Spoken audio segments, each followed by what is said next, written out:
Qu'est-ce qui m'a motivé à faire le chemin? Alors, très bonne question. En fait, c'est, je pense comme un rêve, un objectif que j'avais depuis plus de 20 ans. Et le besoin, le désir de se retrouver seul, euh, l'envie peut-être de retrouver une certaine forme de liberté, d'osmose un peu avec la nature. Et, et après, il y a des choses qu'on n'explique pas non plus forcément sur le chemin. Mais d'une certaine manière, c'est un appel que j'avais depuis un moment. Et puis l'occasion s'était pas vraiment présentée, parce qu'on laisse toujours à demain ce qu'on peut faire aujourd'hui. Et moi, je suis spécialiste aussi parfois de ça. Ça m'arrive comme tout le monde d'ailleurs. Mais j'ai compris avec le temps qu'il fallait toujours suivre son intuition et faire les choses dès qu'on les ressentait. Donc du coup, cette année, grâce à ma compagne, parce qu'elle a pris beaucoup sur elle aussi, puisqu'elle me remplace au travail et tout. Donc elle m'a donné l'opportunité de le faire. Et puis en même temps, ça tombait à pic parce que ça venait concrétiser tout un changement de vie qui s'est opéré en moi. Et c'est, on va dire, un aboutissement. Voilà. Et comme je le dis, je l'ai mis aussi, je le dis à tout le monde quand je le rencontre, euh, pendant plus de 40 ans, j'étais dans un rôle, j'étais un personnage, et j'avais perdu cet enfant qui était souriant, qui avait envie de plein de choses, qui était insouciant, qui était sensible, qui avait vraiment qui avait gardé son âme d'enfant. Et cet enfant-là que j'étais, je l'ai laissé à un certain moment, et j'ai décidé de le retrouver, de partir à sa rencontre avec le chemin en fait. Voilà. Et je l'ai complètement retrouvé en fait.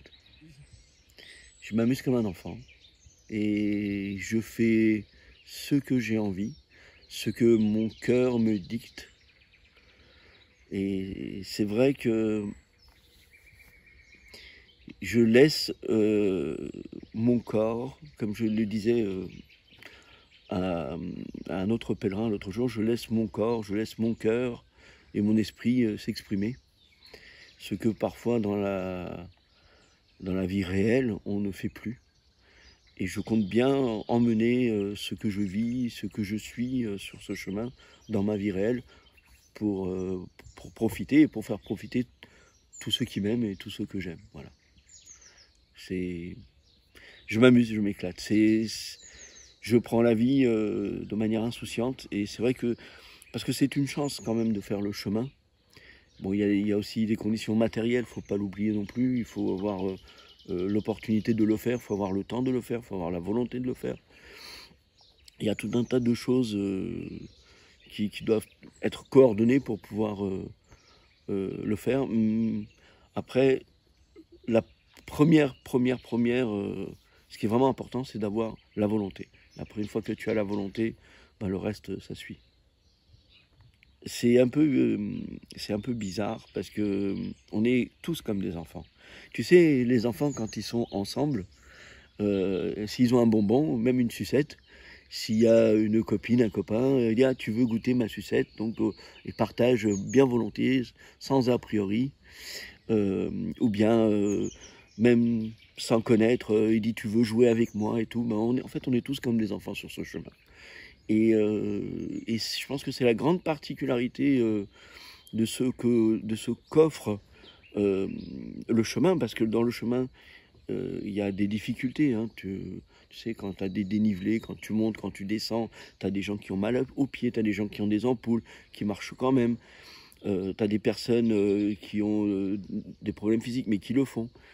Je dis ça parce que j'ai rencontré un type extraordinaire, un Allemand, et j'étais admiratif devant lui parce que cet homme-là, il y a 7 ans à peu près, il a eu un AVC. Il s'est retrouvé pratiquement paralysé d'un côté. Il y a des choses qu'il ne pouvait plus faire. Il a eu la volonté et la force de venir quand même faire le Camino. Et il est venu un jour, il a fait 4 kilomètres en une journée. Et il était tellement crevé qu'il a fallu qu'il se repose pendant une semaine. La personne, l'accueillant du gîte est venu le chercher et pendant une semaine, il s'est reposé. La première année, il a fait ça. La deuxième année, il l'a fait 2 ou 3 fois. Puis en répétant, aujourd'hui, il arrive à faire 8 kilomètres d'un coup. Et il le fait tous les jours. Donc, quand il est dans un gîte, l'accueillant le prend, il l'amène dans un endroit, il fait ses 8 kilomètres, ils vont le chercher, il est heureux.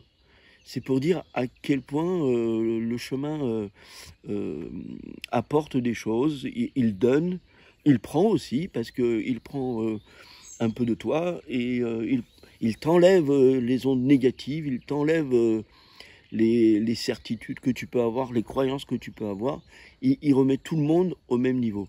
Il n'y a plus de barrières sociales, il n'y a plus de barrières physiques, il n'y a plus de... Voilà, c'est vraiment au niveau du partage, au niveau des échanges, au niveau de la vie. Je pense que ça ne peut pas être mieux que ça. Il y a toutes sortes d'émotions. C'est-à-dire, en une journée, tu peux passer de la joie à la mélancolie. Tu peux parfois être dans le doute. Tu peux... En fait, tu es plus réceptif à tes sensations. Il y a le corps qui parle parce que quand tu marches, évidemment, tu as des petites douleurs, tu as des moments où il y a un peu de souffrance aussi. Mais à côté de ça, il y a au niveau de la réceptivité des sensations, tu es un peu plus ouvert. Donc forcément, il n'y a pas de hasard. Tu n'es pas ici par le simple fait du hasard. Il y a des circonstances qui font que tu es là. Et tu es là pour, on va dire d'une certaine manière, réapprendre à ressentir et à comprendre ce que tu ressens. Donc forcément, quand il y a une émotion qui te traverse quand tu marches, ben, elle est un peu amplifiée et des fois ben, tu te vides, tu pleures comme un enfant. Et puis des fois, il peut y avoir une autre émotion et tu ris aux éclats, comme un enfant. Et il n'y a pas de choses, tu ne peux pas décrire.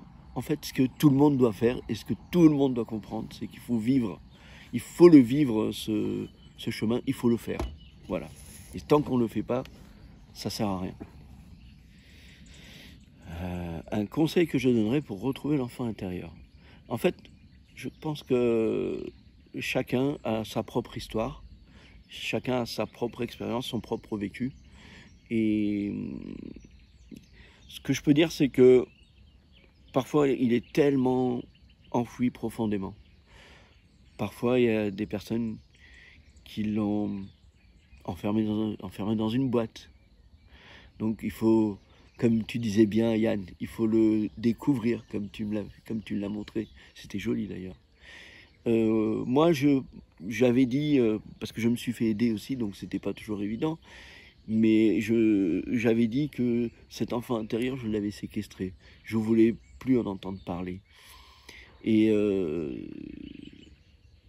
à trop vouloir devenir un homme parfait, un homme qui n'a pas de doute, un homme dans toute sa splendeur, mais parfois on oublie cette fragilité, cette insouciance, on oublie cette profondeur de vie, cette profondeur d'âme que l'on peut avoir quand on est enfant. Et moi, j'avais dit que je l'avais même séquestré, ce petit enfant, parce que je voulais plus le laisser s'exprimer. Et c'est dommage, parce que c'est lui qui porte tous les meilleurs sentiments qu'un être humain peut avoir. Et c'est lui qui porte les rêves, c'est lui qui a les désirs, c'est lui qui a l'envie, toutes les bonnes choses qui font que on peut créer, on peut imaginer, qu'on peut vivre sa vie pleinement, en fait. Et donc je suis... ce chemin, ça, pour moi, en tout cas, ça vient non seulement clôturer une époque, une ère, ça vient mettre en place une vie nouvelle, ça ouvre des opportunités parce que ça laisse ressurgir en moi cet enfant que j'avais enfermé. Et maintenant, c'est lui qui aura pleinement la parole, la vie. Et je pense que ben, c'est une bonne chose. Bon, après, bien évidemment, par rapport à ce qu'on a vécu, c'est un peu, des fois, on peut avoir quelques petits regrets parce qu'on se dit finalement, mais après, je crois que il faut accepter les choses et c'est la première étape d'ailleurs de les accepter. Et puis après, sur certains aspects, ben, se responsabiliser. Et puis quand on se responsabilise, on procède au changement. Donc on doit changer. Et le changement aujourd'hui, ben, il s'opère définitivement, on va dire, et véritablement avec cet enfant qui ressurgit sur le chemin. Ce que je peux dire pour tout le monde, c'est que déjà il faut se faire aider un petit peu, c'est une chose, mais en même temps c'est arrêter d'être dans ses certitudes, dans ses croyances, parce qu'il n'y a rien de sûr et on ne peut pas croire à tout et à rien. Donc arrêter d'être dans ses certitudes, dans ses croyances, ne pas, surtout, ne plus se flageller, ne plus se mettre des objectifs, se laisser porter par les choses de la vie, s'accepter. Ça c'est difficile parce que c'est accepter qu'on puisse être imparfait, qu'on puisse être fragile, qu'on puisse avoir quelques défauts, qu'on puisse dire des bêtises, qu'on puisse rire pour rien ou qu'on puisse avoir envie de pleurer pour rien. Donc c'est accepter tout ce que l'on ressent d'une certaine manière aussi. Et puis en même temps, ben, c'est arrêter de jouer tous les jours les différents personnages, les différents rôles que l'on se donne et qui en fait ne servent à rien, qui ne sont pas nos vies, mais qui sont des vies que l'on crée. Voilà, je pense que on peut retrouver comme ça ce petit enfant. Je me suis amusé, bon là, ça fait presque 3 semaines que je suis sur le chemin. Au départ, j'étais venu parce que je voulais retrouver cet enfant intérieur, je voulais être moi et tout. Et en fait, pendant 40 ans, j'avais eu un problème avec l'autre. Et quand on a un problème avec l'autre, c'est qu'on avait un problème avec soi. Et en fait, j'ai appris que j'ai plus de problème avec moi. Du coup, ça m'a ouvert l'autre. Et j'ai rencontré plein d'autres. Et je me suis éclaté. Ils m'ont tous fait rire. Et moi, je ris tout le temps. Alors, il y a une chose aussi qui est géniale que je conseille sur le chemin de faire. Parce que, indubitablement, c'est que c'est très porteur. Mettez de la musique. Mettez de la musique, certaines fois, dans certaines circonstances. Ça vous donne des fois la pêche. Des fois, ça vous ramène des souvenirs. Des fois, ça vous fait rêver. Et quand on dit que la musique est universelle et que ça fait ressortir plein d'émotions, c'est vrai. Et moi, je marche souvent, tous les jours. Il ne se passe pas une journée où je ne mets pas pendant 2-3 heures la musique. Alors, bon, hier, je suis arrivé à l'Azkaban avec Alexandrie et Alexandra. Donc, c'était assez marrant. Il n'y avait pas les clonettes avec moi, mais bon, mes pieds, c'était des clonettes déjà. Et voilà, mais faites comme vous voulez, comme vous sentez. Mais voilà, faites ce chemin et vivez et profitez. Voilà. Ma chaîne YouTube. La chaîne YouTube, bah, c'est juste pour mes amis et ma famille, mais à partir du moment où vous venez, vous êtes tous mes amis. Bah, d'ailleurs, tout le monde est mon ami. Hein. Et bah, ça s'appelle Spiritus Sanctus. Vous verrez ma bouille. Je ne suis pas super fort en technologie d'ailleurs. Tout ce qui est Facebook, Instagram, tout ça, machin, j'ai jamais tout à fait bien maîtrisé, mais grâce à mes enfants, bah, je m'y mets un peu et j'essaye de faire des choses. Mais voilà, ma chaîne YouTube, bah, c'est pour vraiment les amis et la famille, pour leur montrer comment le chemin est beau et ce que j'ai ressenti. Et je suis tellement heureux parce que j'ai beaucoup de mes amis, beaucoup de ma famille qui me disent on veut le faire, il faut absolument qu'on vienne. Il y a des mouches ici. Amène-moi un fusil, Yann. Et je trouvais ça, c'est tellement le retour. Je voulais juste faire ça pour leur montrer où j'étais parce que, bon, ça paraît pas, mais je marchais avec 5 stents, donc du coup, les gens, ils étaient inquiets pour moi alors que je suis en pleine forme et tout. Et des fois, même ma soeur me dit tu dors où ce soir? Et qu'est-ce que tu veux? Bon, je lui réponds pas parce que quasiment, bon, on va pas se faire suivre tout le temps quand même. Mais non, mais je veux dire, c'est parce qu'il s'inquiète, donc je le comprends aussi. Donc d'une certaine manière, en même temps, ça rassure les gens, ça rassure ceux qui peuvent avoir des doutes parce qu'ils peuvent se dire c'est dur, comment on fait pas. Non, on peut le faire. Tout le monde a sa manière. Et qu'on soit, j'ai donné l'exemple avec cet homme-là qui avait eu un AVC, mais tout le monde, à sa vitesse, à sa mesure, peut le faire. Tout le monde peut avoir des sentiments et des sensations sur ce chemin. Et il ne faut pas hésiter un instant. Et c'était pour donner cette envie-là. Donc voilà, si vous voulez visiter ma chaîne YouTube, moi je veux pas de dons, je veux juste que vous veniez, vous mettez j'aime et vous me racontez 2-3 conneries, une blague si vous connaissez, ça me suffit. Et puis voilà, et après vous-même, vous faites le chemin, vous continuez. Voilà, vous faites des petits, vous transmettez. Parce que la transmission, c'est super important. Voilà. Le rituel de l'encens pour purifier l'église et pour faire une petite prière.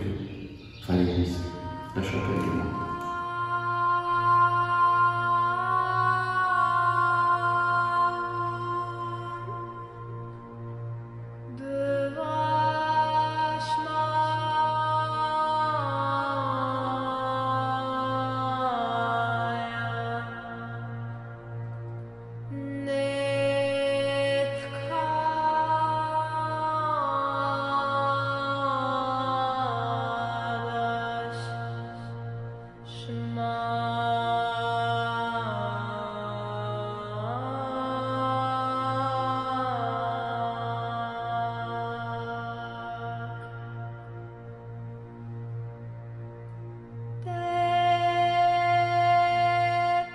Je sais pas depuis quand cette chapelle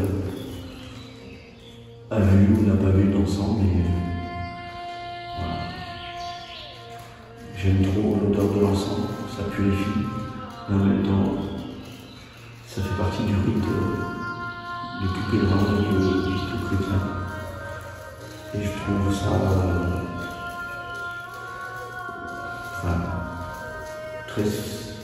très spirituel, je trouve ça très apaisant et ça permet de bien rentrer dans la prière, voilà, et de faire une prière en toute foi. Donc on a mis le charbon.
À la maison ou sur mon lieu de travail, je ressens le besoin d'allumer de l'encens. Je sais que ça m'apaise et je sais que c'est purificateur et je sais que ça donne des bonnes ondes.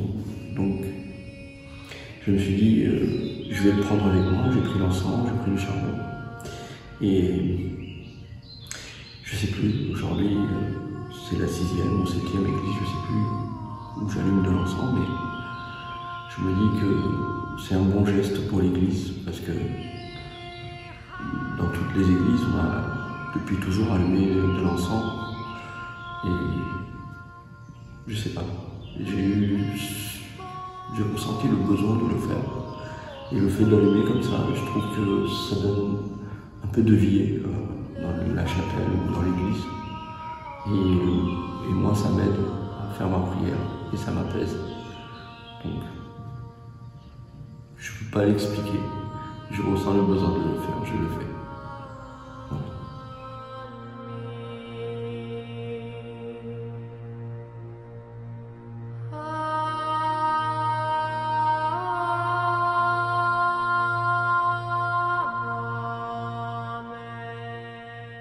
Les amis, c'est trop dur. La vie de pèlerin, c'est vraiment trop dur. Faites pas le chemin parce que c'est trop difficile. Ça fait le bordel. Et vous êtes trop fatigué, vous avez rien à côté, vous pouvez rien faire. Donc, ça sert à rien. C'est dur. Je sais pas ce qu'on va devenir en tant que pèlerin, mais bon. En tout cas,